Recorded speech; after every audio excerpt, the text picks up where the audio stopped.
Today we're taking a really fascinating plunge, I think, into the world of dating cultures. Oh, yeah. Specifically, the often really surprising differences between, say, Western and Asian approaches to relationships. Right, how people connect. Exactly. Think of it as your shortcut to understanding global dating norms. Some surprising facts in here. Definitely. And it's not just about, surface level thing, like what you eat. It's about digging into those deeper cultural values, the unspoken rules, and how they actually shape relationships, getting to the why.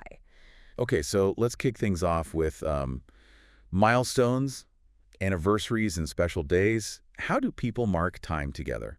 In a lot of English-speaking countries, it seems pretty straightforward. You've got your annual anniversaries, birthdays, Valentine's Day, of course. Big ones. Right. You hear stuff like, happy 1 year. Wow, 12 months already.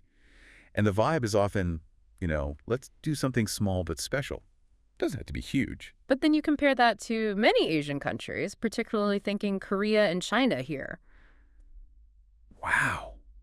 It's a whole different calendar. Oh, yeah. How so? Well, you're not just tracking years. You've got 100 days together. 200 days. Days? Seriously? Oh, yeah. And 520.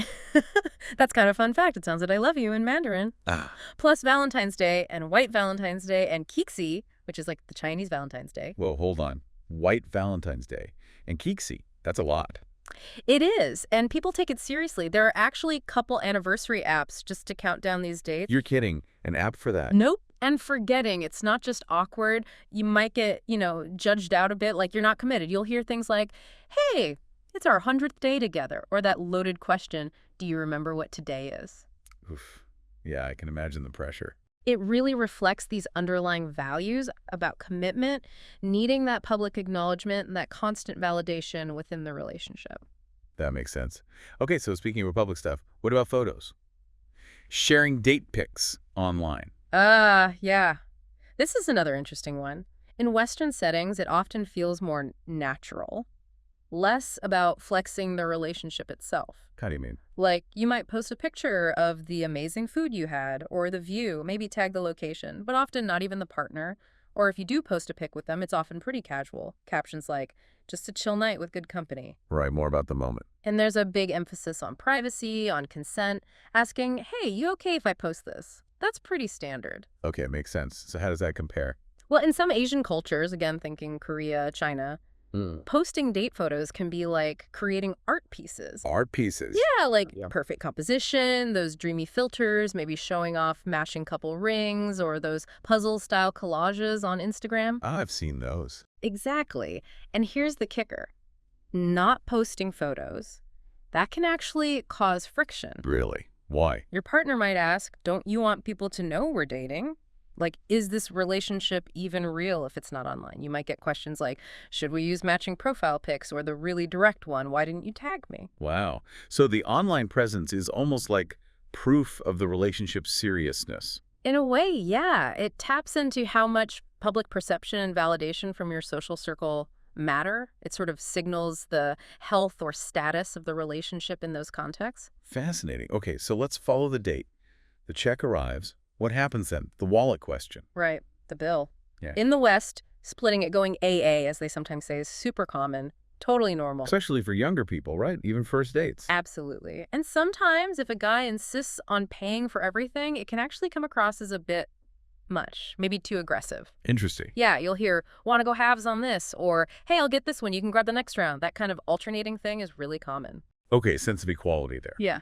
But I feel like I've heard it's different elsewhere. Oh, very different sometimes. It really highlights how traditional gender roles still play a part, especially in initial interactions. In Chinese and Korean dating culture, for instance, the man paying, particularly on a first date, is often seen as a sign of sincerity. Responsibility, even. So symbolic. Hugely symbolic. There's this whole dance sometimes.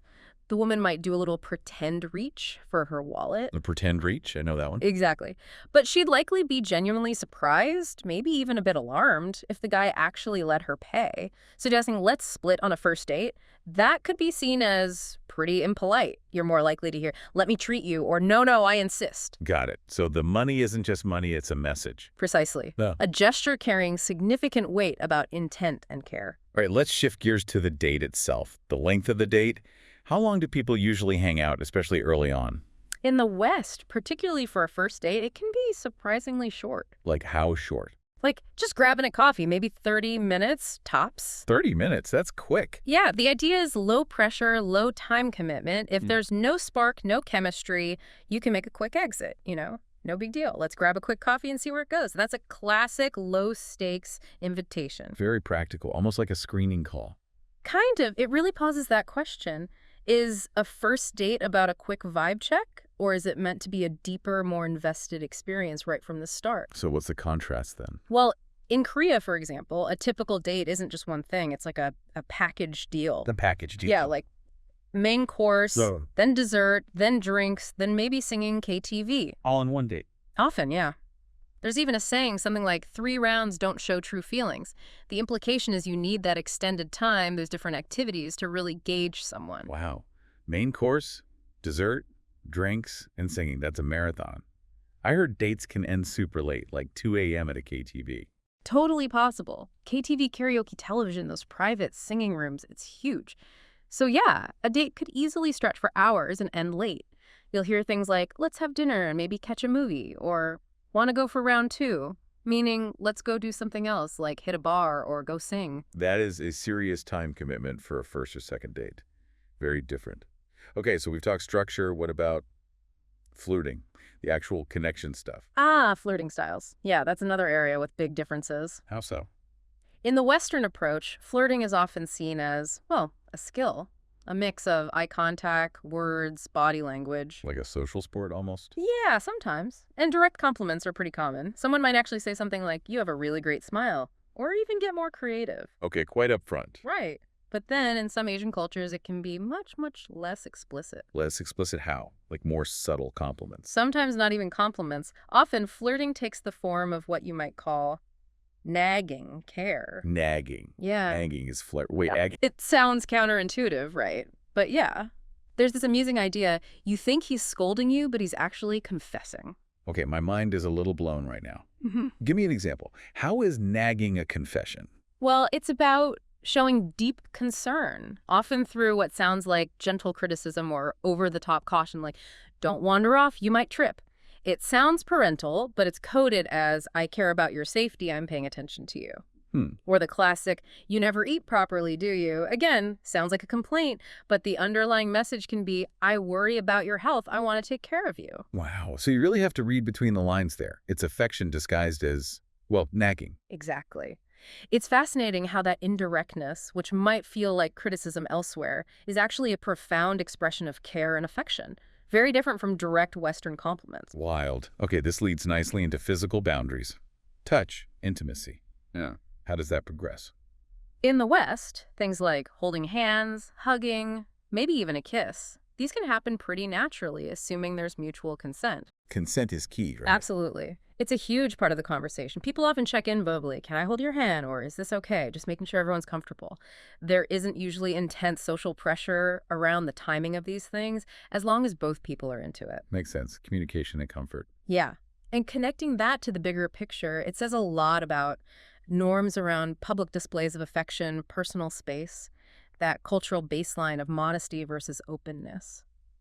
So how does it compare elsewhere? Well, taking Japan as an example, the progression can be much more structured and slower. Slower how? Hand-holding might only happen after there's been a formal relationship confirmation. Wait, you have to formally confirm you're a couple before you hold hands. Often, yeah. It can be a really nerve-wracking moment when it finally happens, sweaty palms and everything. I can imagine.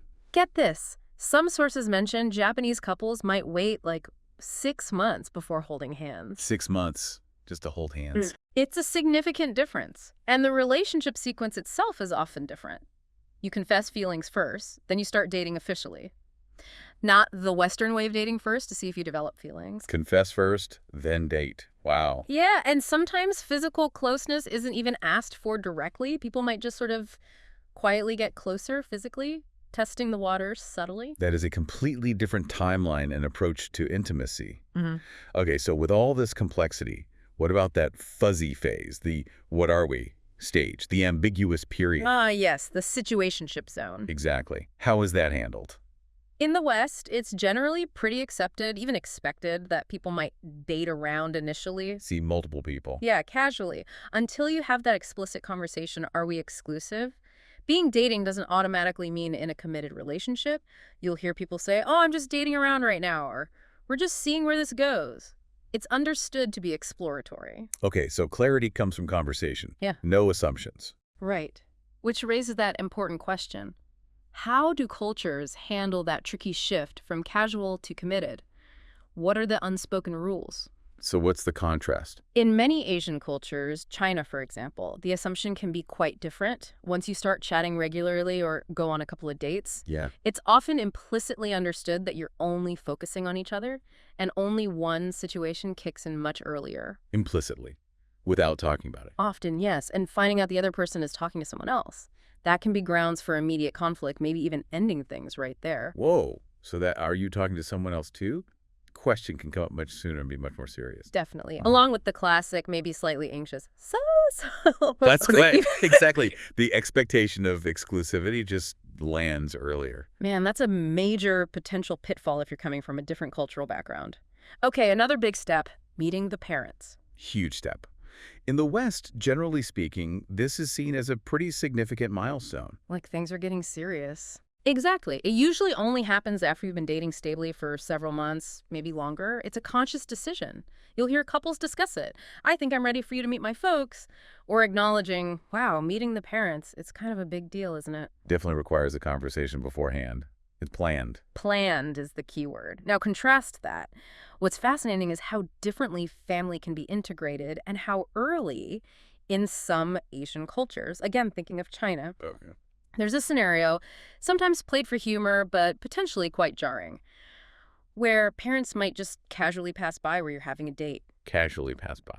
Like, accidentally. Well, maybe not so accidentally. Huh. And then suddenly they're joining you. Imagine getting a text from your partner. Hey, babe, guess what? My mom is also nearby. Let's all grab dinner together. Wait, what? My mom is nearby. Mid-date? That sounds less like a casual drop-in and more like a planned ambush. Chuckles. It can certainly feel that way. But it reflects a different level of family centrality, right? Where family involvement and approval are woven into the dating process much earlier, maybe even implicitly expected. Wow. Okay, Yeah. Total culture shock potential right there. Yeah. All right, last point. Let's get digital. Texting. Message reply speed. The modern dating minefield. Right, so Western approach. Generally, not replying instantly is fine. It's normal. People understand you have a life, you get busy. So a delay doesn't automatically mean they're not interested.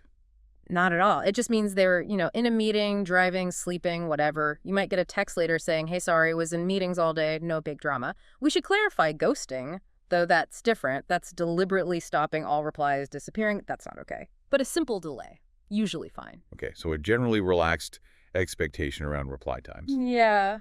Which, connecting to the bigger picture, really shows different cultural expectations around communication frequency, availability, how much technology dictates interaction norms. So how does it compare in some Asian contexts?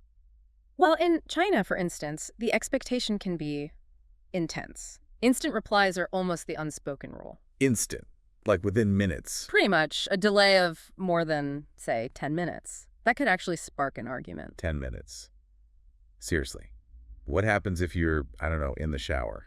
Funny you should mention that. There's this classic, maybe slightly stressful dialogue that goes something like, why didn't you reply just now?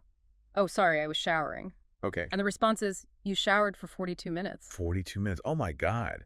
Yeah. That's forensic accounting of shower time. That is next level pressure. It really highlights the expectation of near constant availability. And you definitely want to avoid the high alert landmine phrase. He used to reply so fast.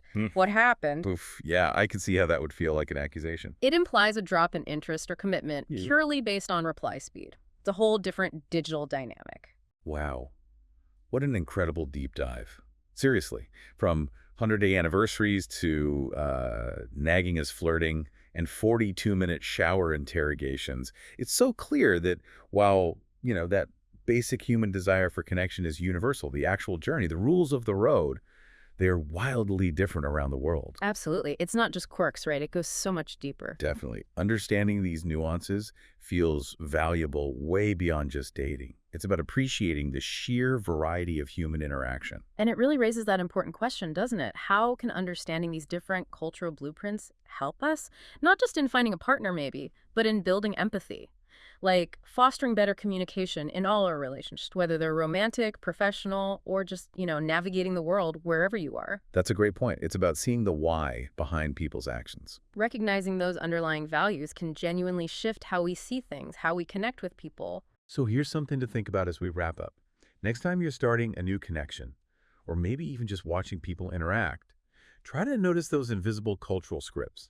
What hidden rules might be guiding your steps or theirs? And how could just a little bit more awareness change how you understand it all? We hope you enjoyed today's episode. See you next time.